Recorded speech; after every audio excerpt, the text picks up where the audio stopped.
Thanks for tuning in. You're listening to the Shred Coach podcast with Tom Adams. On this week's episode, Tom meets with Jim Beran, Director of Sales at Gilmore, based in Pensacola, Florida. Jim is a longtime sales leader in the shredding industry. He discusses the history of selling in the industry and some of the differences he sees between the early selling and today. But the big takeaway in this episode is the way they sell hard drive destruction to existing clients with small numbers of hard drives. Jim Beran, welcome to the Shred Coach podcast. Tell me a little bit about who you are, what you do, where you are in the world, and we'll dig in from there. All right. Well, my name is Jim Beran. I'm the Director of Sales here at Gilmore Services. Oh, excuse me. We rebranded over COVID. We are just Gilmore. We dropped the services. So I am the Director of Sales here. We do document shredding services, both on-site and off-site, from Greater Montgomery south to the coastline, so all of Southern Alabama and all of Northwest Florida, all the way over to Tallahassee and a little corner of Georgia. We provide document shredding services, both on-site and off-site. And then we also have document storage services, as well as document imaging. Document storage facilities are in Pensacola and Marianna, Florida. Okay. So besides the document business, are you also in the moving and storing? Yes. What else are you like? Interesting I've story. heard that Gilmore does a whole lot of stuff. Yeah. It's a family-owned business. It was founded in 1955 by James Gilmore, who would be Lucas and Jacob's grandparents. He's formed the company started the company as a moving and storage company. And then when Rodney Gilmore got involved in the business, they expanded into the document storage initially, then into the document shredding, and then into the document imaging. So records and information management division of the company was born out of moving and storage. We still provide that service today, residential and commercial moving and storage. We've localized that just in the greater Pensacola area. Okay. Matter of fact, Gilmore just moved me last week. They did as a moving service. Okay. So this is primarily about the shredding business. So can you give us a bit more about what Gilmore's doing, which you said on and off site? Correct. So you've got a fairly big footprint, it sounds like. We So do. tell me about like how many team you have, trucks. Sure. Just give me an Sure. insight into what the scope of your service is. We run about 11 trucks in the fleet. We have about 48 employees spread out between Montgomery, Tallahassee, and Pensacola. We do service Mobile, Alabama, but we service that out of the Pensacola office. We station vehicles up in Montgomery and over at Tallahassee out of our Marianna office. So we run, like I said, a fleet of 11 vehicles. Primarily, the bulk of the fleet is on-site shredding. More of the off-site shredding is taking place more locally here to the main facility in Pensacola. Got it. Now, you've been in the industry a long time. So back in 2010, I think you were the NAID president. Correct. Back in that. So you've been, to be the president in 2010, which was, I don't know, like 12 years Correct. ago, means to be the president, you've already been in the game for a while. So can you give me a little bit of your backstory Sure. in the shredding world? I started in the shredding business. I was trying to think about this. It was either 94, just as our youngest was born, or is 96 after she was born. So it's somewhere between 94 and 96. I'd have to dig it up. I think it was 96. But anyway, so I've been in the industry just prior to HIPAA coming out and the HIPAA laws. So Wow. started selling basically shredding services and commercial recycling services. I was working for Shred-Rite and Ron Industries up in Minneapolis, Minnesota. Spent 17 years with them as a sales. So seeing the business begin back when I first started in the business, Shred-It wasn't even in our market of Minneapolis. That's to give you an idea how early on in the industry I was involved. Back when you had to go out and talk to people about why there was a need to destroy information and why you shouldn't just be recycling it, you should be shredding it. So we started out as a plant-based operation and then moved into mobile shredding up in Minnesota. And so you've had years and years of experience in the industry, and primarily you started as a sales rep and now you're a director of sales. Correct. So has your focus always been on the sell side in the shredding industry? I would say yes. Yeah, Okay. always on sale. Okay. I think I have a good understanding of operations. I think from a sales perspective, I understand what drivers and routing and operations people would to go through to service a customer. I've been in the business long enough and I've had to get in a truck in the early stages and actually go out and service routes and do that myself. So I've done that. So I think I've got a real good understanding of, what you're capable of doing. So I don't oversell our abilities because I understand what we're up against. Yeah. Yeah. Well, and in light of that, I think, as you know, the focus of our podcast is a strategy or tactic or tool or implementation you've done and the impact on your business. But I think where I'd like to start with you is maybe get some degree of insight on sales in the shredding industry over time, Sure. because it's really changed. I mean, you just mentioned there that historically you had to go convince people Correct. to shred. And now we tend to rely a little bit on, people knowing enough to call for shredding. Yes. So give me a little bit of your perspective over history and over Sure. time on a sales focus. Yeah, it's really interesting. I was thinking about that because I knew it's kind of conversation we'd have. But I always have a funny story that I would tell back in the early days when you had to go out and convince people that shredding was important and you needed to shred. And when the kids were growing up, we sat around our counter, and after school, we always have stories and all. And one day, my youngest, Jamie, had come home, and I don't know, it had to be elementary school. And they were talking about careers. At the time, my wife was working on her law degree. So we were talking about why she was going to go into law school, change her career. And then Jamie said, Dad, I don't get what you do. It's paper. What's the big deal about paper? Who cares about paper? And I said, well, what do you mean, who cares about paper? It's just paper. It's no big deal. I said, I grabbed her backpack. I said, Jamie, let me see what's in your backpack. What's in there? What kind of paper's in there? And I pulled out a folded note by circumstance, and she started yelling and screaming at me, Dad, don't open that up. Don't open that up. You can't see that. You can't see that. I said, Jamie, it's only paper. What's the big deal? It was a note from a boy who had written her a love note. Right. Beautiful. So I use that as there's the importance of paper, Jamie. It's not the paper. Yeah. It's what's on the paper. That's why what I do is important. It's not the paper. It's the shredding the information on the paper. So it's just a very elementary way to explain it, but it was such a real life story with the kids and talking about careers. And they just thought, well, Mom's going to be a lawyer, and all you do is, shred paper and pick up paper. Yeah. The other cool thing there is Mom creates the paper, Dad gets rid of it. Exactly. So that's kind of how the industry really began. HIPAA helped jumpstart us into the importance of information and data destruction. But really, we would go out in those days, and first of all, you've heard the stories, just doing security audits, looking in the dumpster, see what valuable material is being thrown away, going out on 1 and 2 bin placements and sitting down and trying to convince them why they should have a collection bin next to their copy machine, and they should really have one next to every copy machine, and doing the on-site security audits. It was really a hands-on educational process of selling. Now it's changed because everyone understands the need for shredding to much more of an inbound marketing platform than an external sales platform. Right. So when you think back historically, though, because if there's people listening who never were part of the industry, and a lot of people listen to this who have no history, they've maybe been doing it for a year or two or 3 or 4 even. But like I remember back in the day, and you and I are about the same age.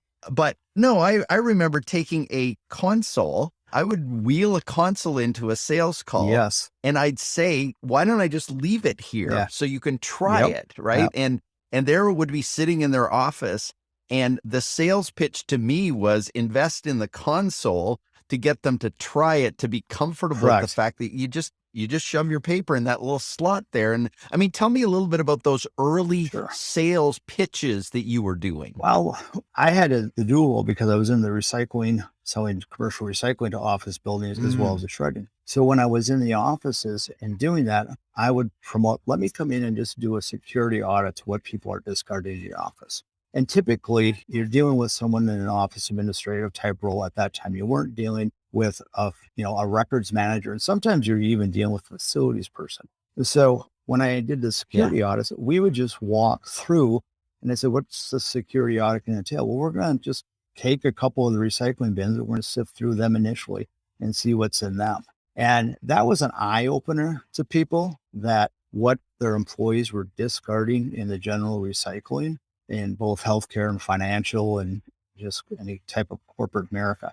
So that was one of the initial things we do is let me come in, no obligation, do a security audit, see if there's any risk of information leaving your facility. So that is how we were doing that. And like you said, wheeling in those cans.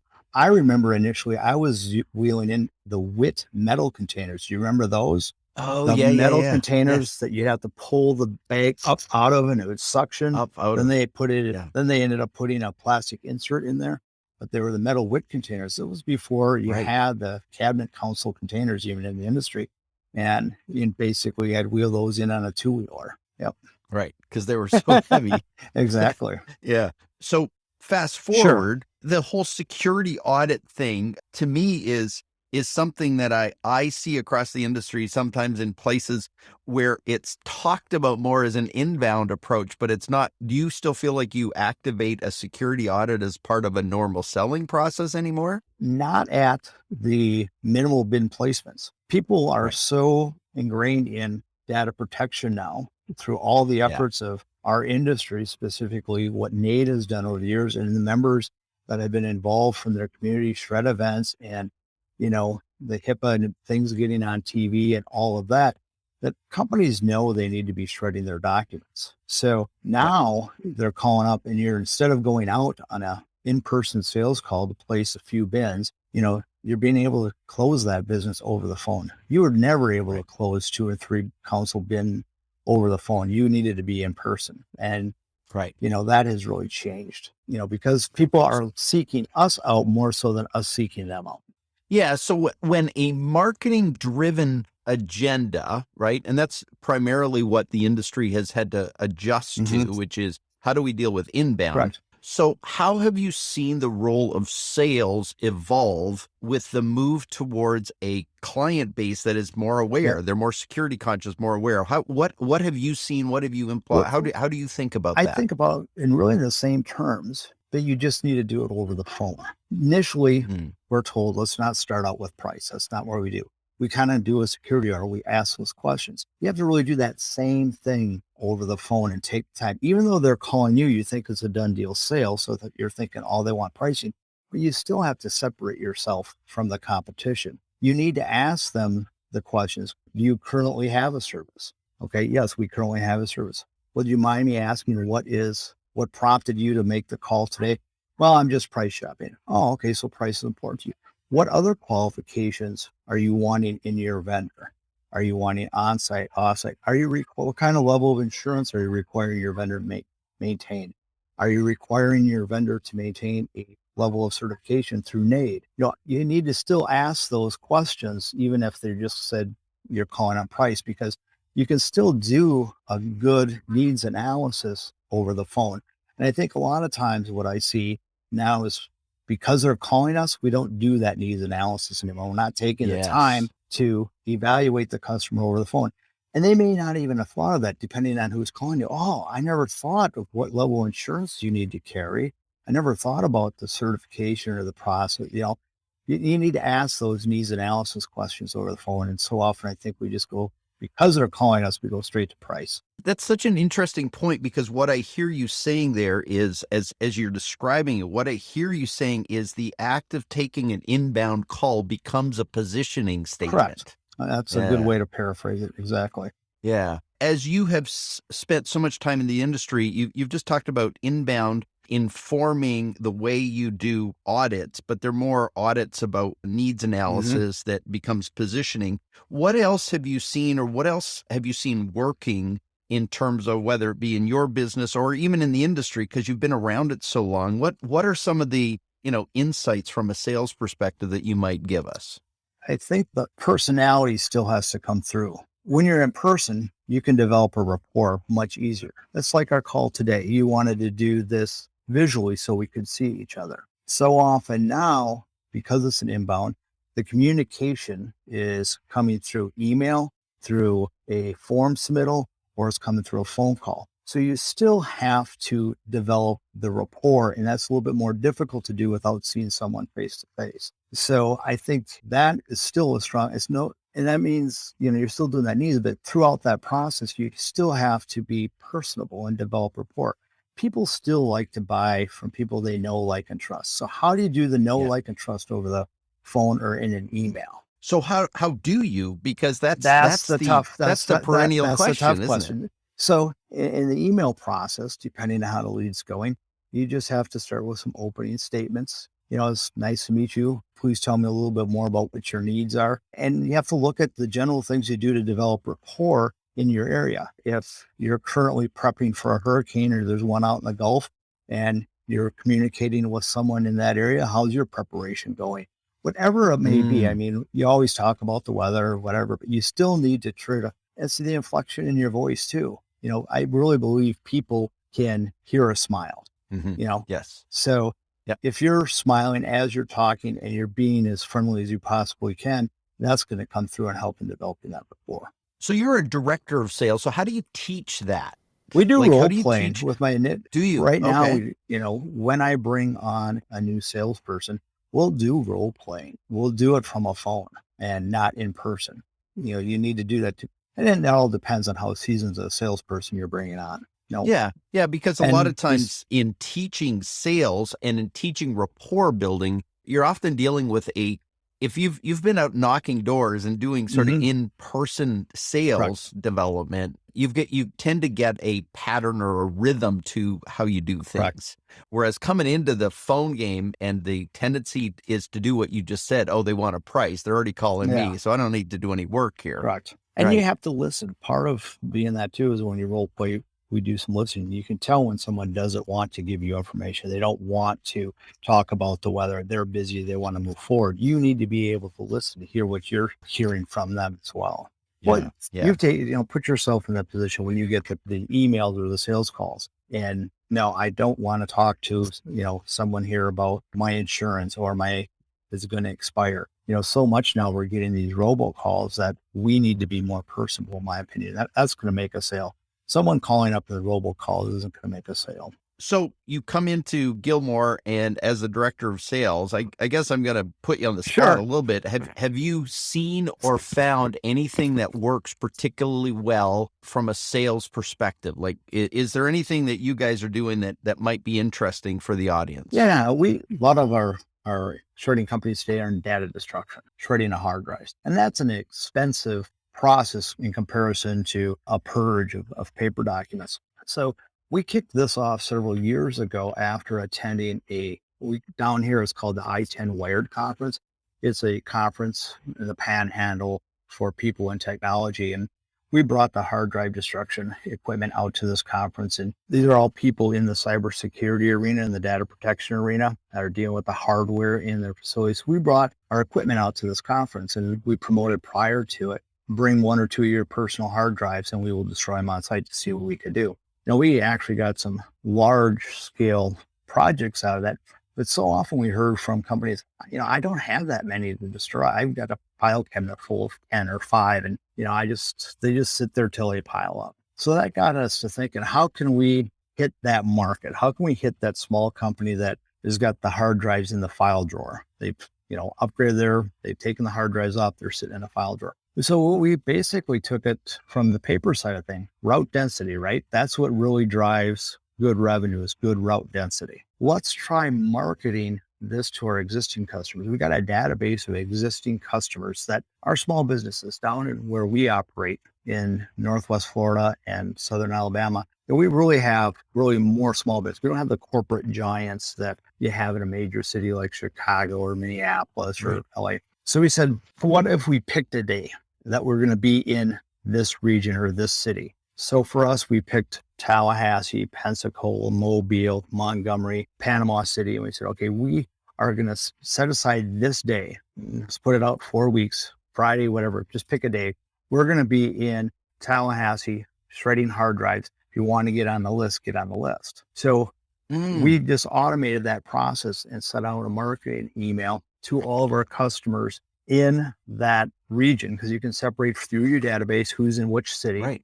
We set out notifications, say, we're going to be in your area on such and such date. We're going to be offering hard drive destruction at this rate. We offered a rate for the first 10 hard drives, and it was, a competitive, very reasonable rate. If you would like to get service, email us your customer number, click on this form, complete this form, and we will put you on the route for that day. Well, that turned out to be quite successful in the fact that gave that person, hey, you know what? I've got 10 hard drives sitting over there in that file cabinet. We should get those destroyed. So they automatically signed up. And then it gave us that route density to offer a discounted rate because we're doing in that geographic location 10 to 15 stops on that is day just for the hard drive destruction. And actually, we found that more people had more than 10 than a lot of them had more than 10 hard drives. Right. So the innovative, I think the really cool, thank you for sharing that. I love that idea, which is take a high cost asset. And are you running a hard drive shred truck? We have a trailer with a generator and a shredder in the trailer. Yes. Okay. So it's a unit separate to itself, self-contained. It's got, so we've got the computer in there. It's air conditioned so they can sit in there, scan the hard drives and destroy them. So yeah. Nice. But what you're saying is that high cost machine, instead of in what you're saying is sort of be haphazard in its delivery, you're presenting it as an option to existing clients, which means you don't have to do the marketing work as much. It's still marketing, but it's not new. It's not a new client. It's an existing client who has 10 or more or 10 or less, but I love that. It's kind of like, hey, the bookmobile is going to be in your area this day. That's when you go get your books, or the bloodmobile is going to be there. So here's the date. Here's the date we're going to be there. And we even thought about seeing if we staged it at a certain location in that city, and then they brought them to us. But then that was just it was more a logistic issue than actually driving to them. So we just said, okay, we're going to be in this city on this day. Sign up, and we'll come to you. Love it. So, it's such an innovative, I think it's such an innovative way to think about it versus the traditional way, which is just do more inbound marketing, which is how do we get new people in the door instead of how do we use our existing asset plus our existing database. Well, it's no different than with inbound marketing now. When you have routes, areas in which you need to fill, it's so simple to concentrate your inbound marketing efforts in a geographic zip code area. You can do all that. I mean, the technology is extremely, before the old days, let's go back to when you and I were selling. If operations came to us and said, we need to fill this route, we go out and knock on doors in that route, right? Yeah, I remember Greg Brophy, who founded Shreddit. That was the whole model. He'd put his sales reps on a building. He didn't want his truck to move from that building back in the day. Yeah, it's all route density. Yeah, that's really cool. Well, that to me is I often say, what's the practical impact and value to your business? And I always want a show that's worth $10,000. So to me, that sounds like it's got a whole lot of really good return on investment in that instinct to go that direction. So what we try to do it the fourth quarter every year. We just designate the fourth quarter, and customers have gotten used to that. And we pick the days of the city and we send out the emails and target right to our customers in those cities. Beautiful. Well, very cool. Well, Jim, that's a really insightful extra, as well as I love the whole concept of the questions in the needs assessment that become a positioning mechanism. And I feel like that's a really helpful to our listeners and giving them some very valuable tools there. But as I end my conversations, I always like to kind of find something unique about you. And I mean, I've heard stories about you. Let's hear the story, then we'll go from there. But no, I was digging in a little bit and I discovered that, one of the longest time that I know people selling shredding in the industry actually has a degree in vocational rehabilitation. So tell me how you go from vocational rehabilitation or what that was about into shredding. Cause that's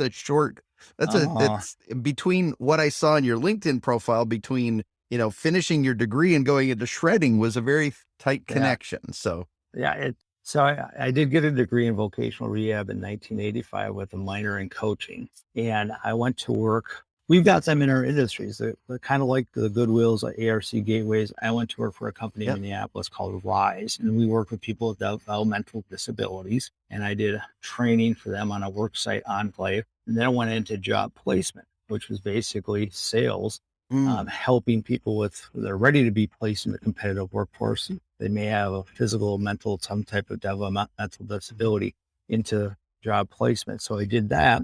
Then I went to work kind of in the same industry to work for a college. We still had that same population, but we worked more with individuals from economically disadvantaged standpoint and displaced worker program. I was what they would call a job developer at the time. So I went out and worked with businesses and, looked at what they had as far as, job opportunities, set up on the job training programs to get people that were employed that needed to make a career change And then as the economy got better in the mid to late 80s, our dollars from the federal government started to dry up. And through that process, I worked with a lot of chamber of commerce and actually took a job as a director of a chamber. And I was there for 15 months, probably the hardest job I've ever had, being a director of a chamber. And then my cousin so happened to be he was in sales and marketing and advertising and redoing a brochure for a company in Minnesota called Ron Industries. And they were looking to add a salesperson, and he referred me to Ron. And that's how I went to work selling document shredding and recycling services in the early 90s. Yeah. So what has that history, what's that history of knowing how to do vocational rehab or the work that you did there? How does that translate to what you're doing today? Does it translate? Do you ever make a connection in your mind about the correlation there? I've never really been asked that. I think it's all people related. I think that's the crux of it. Sales is still, even though we've changed so much for inbound marketing, there's still communication amongst people. I mean, I see a lot of trying to, Amazon, our industry, where some of the big companies have done that, where you just click on, I want this many bins, here's the price, and you do the order online. I don't know how successful it's been. I haven't really talked to anyone, but we haven't gone there yet. And I don't know if we will. We still want that human interaction. I think there's real value in being able to talk to someone on the phone. So, and that's what we hear from our customers, the ones that are moving from a larger organization to work more regionally. They like to be able to have a communication with someone on the phone or email conversation exchange versus push X button, push this button, that type of thing. So I think that's probably the commonality is still, people focused for core building. Yeah. Well, thank you. Thanks for sharing that. And I really appreciate you spending some time with us today and sharing your insights on sales, and loved your concept of the pick a day for data destruction. I like that. It might take a pick a day for data destruction. Pick a day. All right. Thank you, sir. Thank you. Thanks again for listening to the Shred Coach podcast with Tom Adams. Make sure to tune in every week for a brand new $10,000 strategy or idea from trusted shredding and business professionals.